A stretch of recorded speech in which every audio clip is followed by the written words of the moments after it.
ከፍተኛ የሆነ ኃይል ፍላጎት አለ ከጎረቤት አገሮቻችን ከደቡብ ሱዳን ጨምሮ ከጅቡቲ ጨምሮ ኬንያ ተጨማሪ ኃይል የመፈለግ ስራዎች በጣም አሉ ማለት ነው።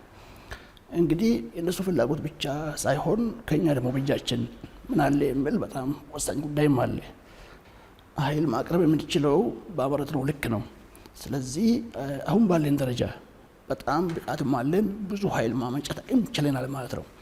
ለምሳሌ እስከ ባለፈው 9 ወር ስንገመግም ወደ 6.8 ጊጋዋት ኃይል ኢትዮጵያ ማመንጨት ችላለች። ይሄ የመነጨው ኃይል በኢትዮጵያ ውስጥም በኢትዮጵያ ጎረቤትም በሁሉም አካባቢ ላይ ሊሰራጭ የሚችል ኃይል ምንጭ ነው። ትልቁ ስራ ይሄንን ነው። አንድ ጊዜ በጣም ብዙ ኃይል ካመነጨ የማመንጨት አቅማችን ካደገ ብዙ ግድቦች ካሉ ብዙ ኃይል ካመነጨን የማቅረብ ዝግጁነታችን በዛው ልክ ይታያል ማለት ነው። ስለዚህ ትልቁን ድርሻ የሚወስደው ማመንጨት አቅማችን ከፍ ብሏል። በሱ ደረጃ እናየዋለን።